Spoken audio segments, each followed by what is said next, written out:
कानपुर की बात करेंगे, जहां पर इत्र कारोबारी पीयूष जैन की पेशी को लेकर लेटेस्ट अपडेट यह है कि मजिस्ट्रेट के सामने पेश किया जा रहा है इस वक्त पीयूष जैन को महानगर मजिस्ट्रेट कॉर्पोरेशन कोर्ट में इस वक्त लाया गया। इससे पहले खबर यही आई थी कि मजिस्ट्रेट के सामने पीयूष जैन को पेश किया जाएगा।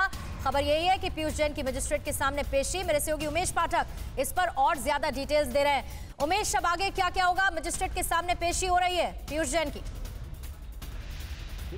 देखिए, पीयूष जैन जो कि इत्र कारोबारी है, जिनके घर से लगभग 285 करोड़ रुपए की नकदी बरामद हुई है, तमाम दस्तावेज बरामद हुए हैं और तमाम अन्य चीज़ें बरामद हुई है। और सारे दस्तावेज के साथ यहाँ पर पहुँची हुई है जीएसटी इंटेलिजेंस की टीम, उनको ले करके। और ये जो मेरे पीछे अदालत आप देख रहे हैं, इस अदालत में महानगर मजिस्ट्रेट की अदालत में उनको पेश किया गया है, क्योंकि इस समय अदालत में छुट्टी चल रही है, लिहाजा रिमांड मजिस्ट्रेट यहाँ पर बैठे हैं और रिमांड मजिस्ट्रेट के सामने उनको पेश किया गया है। इसके पहले मैं आपको बताना चाहूँगा कि जिस तरीके से 5 दिन से कार्रवाई चल रही थी, कार्रवाई के बाद दूसरे दिन ही उनको हिरासत में ले लिया गया था। 3 दिन तक हिरासत में रहने के बाद कल उनके खिलाफ मुकदमा दर्ज किया गया, उनकी गिरफ्तारी तय की गई। और जो डीजीआई अहमदाबाद की टीम है, उसने इत्र कारोबारी पीयूष जैन के खिलाफ जीएसटी टैक्स चोरी, आयकर अधिनियम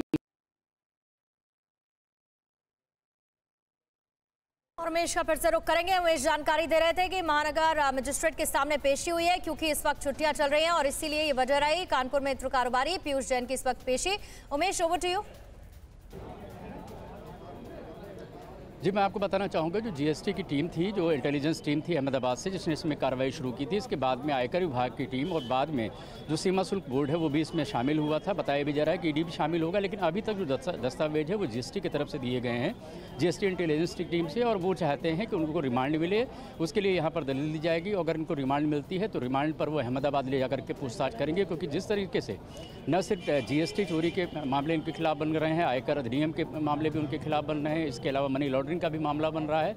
और जिस तरीके से कूट रचित दस्तावेज बनाए गए, यानी जिस तरीके से इनवाइसेज और फर्जी कंपनियों के फर्म पर जिस तरह से दस्तावेज बनाए गए, बिल्टीज बनाई गई, उन सारी चीज़ों पर पूछताछ करने चाहती है जो जीएसटी की टीम है। क्योंकि अभी तक जो मामला सामने आया है, उनके घर से जो नकदी बरामद हुई है, जो काला धन बरामद हुआ है, उसके अलावा तमाम और भी चीज़ें हो सकती हैं जो कि जांच के दायरे में आ सकती है। लिहाजा रिमांड के लिए यहाँ पर पेश किया गया है और देखना होगा कि इसमें जो सक्षम अदालत है, यानी रिमांड मजिस्ट्रेट है, वो इसमें क्या कहते हैं। वो रिमांड अगर देते हैं तो कितने दिनों की देते हैं, अगर रिमांड नहीं देते हैं तो आगे की क्या कार्रवाई होती है। ठीक है, इस पर उमेश आप नजर बनाए रखिएगा। रिमांड मांगी जाएगी, रिमांड कितने दिन की मिलेगी या फिर नहीं, क्योंकि कई सवाल ऐसे हैं जिनके जो जवाब है वो अभी तलाशना बाकी है टीम को। उमेश, इस पर नजर बनाए रखिएगा।